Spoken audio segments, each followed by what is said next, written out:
and it said, "Welcome to the rendezvous."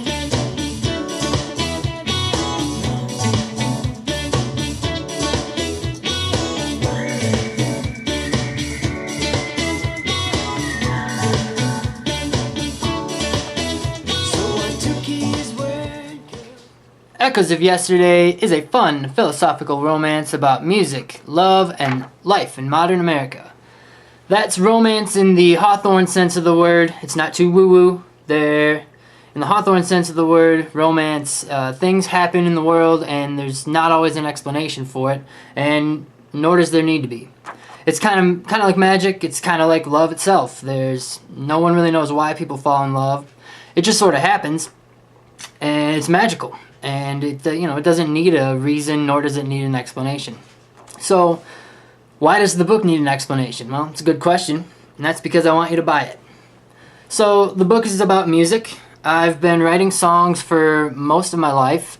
There is a character in the book, Echoes of Yesterday, named Clarion Modesto. He's the leader of a band, and when I began writing the novel, I started trying to explain and describe the sound of the music that they were playing. When it suddenly dawned on me, I said, well, why don't I just record the music and the reader can hear the songs for themselves?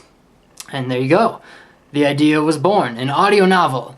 And so it's a novel with a soundtrack. Now the songs don't tell the story. It's not like you read a chapter and then go listen to the song and it tells the story for you. That's not. It's merely the songs of the band in the book. And it's my book and it's my music, and they can both be yours. So the book is also about love. The story is narrated by Dale Brown, a journalist from Minnesota. He drives south to Story City, Iowa, which is a real place, to cover the annual novelty games.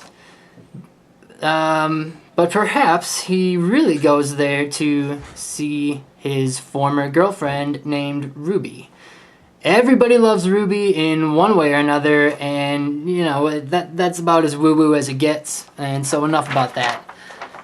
The book is mostly about life in modern America.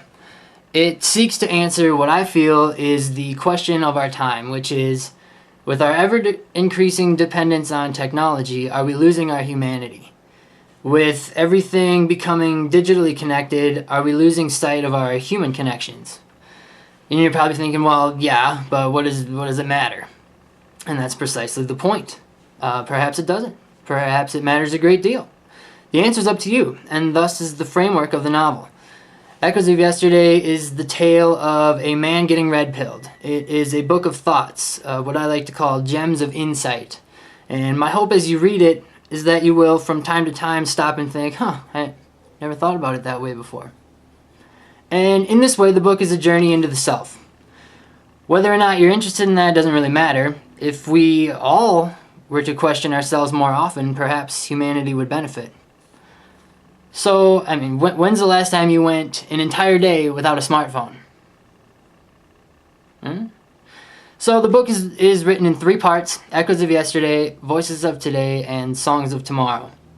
It is heavily driven by dialogue because our lives are heavily driven by dialogue.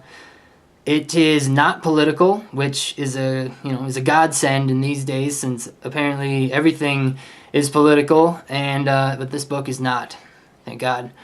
And I wrote it back in between 2011 and 2013, so everything wasn't hyper political as it is these days, and is what it is. But it would be a nice break from the political climate of today. Whew.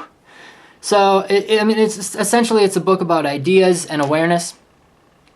Are you aware of the fact that you live in the carnival and that the ringmasters are monitoring everything you do and say? And I suppose you're aware of it now, but what the hell does that mean, and why does it matter? It's a great question, and it will all make sense tomorrow when you're still pondering the echoes of yesterday, and that is why you should buy it today.